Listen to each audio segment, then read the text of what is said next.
Sefer Vayikra, Parshat Emor on the death penalty. In Parshat Emor, meaning speak, God has Moses convey even more instructions for the Israelites. These include special rules for priests, timelines for Pesach, the Omer, Shavuot, Rosh Hashanah, Yom Kippur, and Sukkot, and last, punishments for crimes such as blasphemy, murder, and bodily harm, the first two of which are prescribed the death penalty. Chapter 24, the first chapter of this Torah portion, tells the story of a man who, amidst a fight, pronounced the name of God in blasphemy. God tells Moshe to have him stoned to death, and the Parsha ends with the carrying out of this execution. Vaydaber Moshe el bnei Yisrael v'yotziu et hamakalo el mechutz lamachane. V'yirgamu oto aven uvnei Yisrael asu kasher tziva Adonai et Moshe. Moshe speaks thus to the Israelites, and they took the blasphemer outside the camp and pelted him with stones. The Israelites did as Hashem had commanded Moses. Thousands of years later, this incident can be difficult to think about. Even the traditional interpreters understand that this doesn't line up with our current sensibilities. The Renaissance-era Italian commentator Ovadia ben Yaakov Sforno implied that the Israelites were somewhat reluctant to carry out the punishment. He wrote, "They did not stone him as an act of revenge or because they hated the individual being stoned. They did it merely in order to fulfill God's commandment." But this sentiment goes back to far before the Renaissance.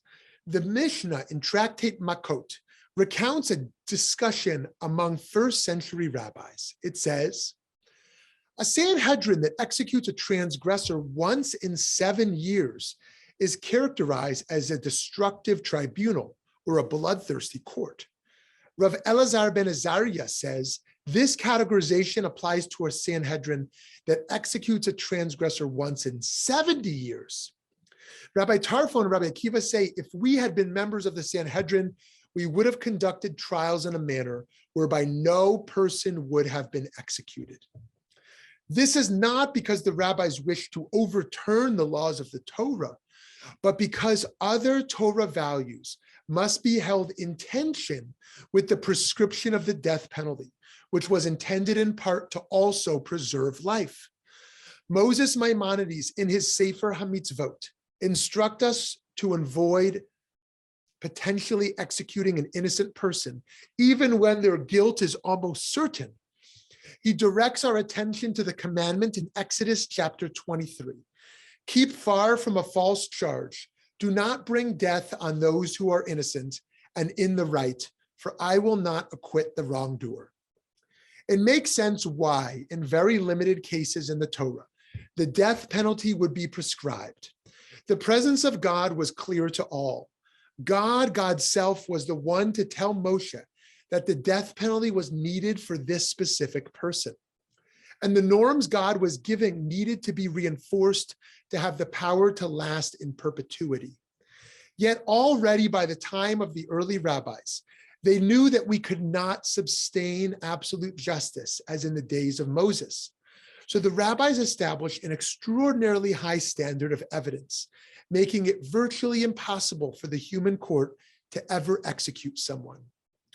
We should sympathize with the Torah's idea that death penalty is indeed warranted in principle, responding to the anti-execution rabbis in the Mishnah discussion from earlier. Rav Shimon ben Gamliel, another early sage, said, in adopting that approach, they too would increase the number of murderers among the Jewish people. The death penalty would lose its deterrent value, as all potential murderers would know that no one is ever executed. But as we get further and further from the biblical era, it becomes more and more imperative that we distance ourselves from taking into human hands a form of justice that was originally used at the direct discretion of God. Of course, our lives should still be driven by the biblical ethos. While these punishments were a product of the ancient world, the problem was not the idea that existed there, but the decline in total clarity as we've been further removed from the biblical period. So we've been tasked since then with coming up with alternatives. While the application of the Torah has necessarily changed over time, the instruction the Torah presents is timeless. In Tractate Sanhedrin in the Talmud, Rabbi Shimon asserts that can never be a stubborn, rebellious son, the kind that the book of Deuteronomy demands the execution of. Still, he finds meaning in the commandment, saying, there has never been a stubborn and rebellious son, and there never will be one in the future. And why then was the passage relating to a stubborn and rebellious son written in the Torah? So that you may expound upon new understandings of the Torah and receive reward for your learning. Today, especially in the United States, biases, racial injustices, and oftentimes a low bar for testimony can lead to false convictions of capital crimes. A 2014 study made a conservative estimate that 4.1% of death sentence convictions were erroneous. Dr. Martin Luther King Jr. gave his thoughts on the death penalty in a 1957 article called Advice for Living. He wrote that capital punishment is against the best judgment of modern criminology and above all against the highest expression of love in the nature of God. And there remains a lively debate about the one time that the state of Israel used the death penalty, when Adolf Eichmann, the man most responsible for the Holocaust, one might say, was hanged in Israel in 1962. The philosopher and Holocaust survivor Hannah Arendt, in her book, Eichmann in Jerusalem, a report on the banality of evil, explained her ambivalence about the Eichmann trial. Ultimately, she concluded that a just judge would have told Eichmann, just as you supported and carried out a policy of not wanting to share the earth with the Jewish people and the people of a number of other nations, as though you and your superiors had any right to determine who should and who should not inhabit the world, we find that no one, that is no member of the human race, can be expected to want to share the earth with you. This is the reason, and the only reason, you must hang. The legal systems in America, Israel, and elsewhere would benefit from the lessons of the Jewish tradition that while the death penalty is often warranted, it is rarely wise to use it.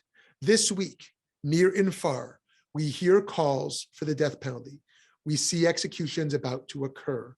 We should think wisely about our engagement as citizens in response to these moments.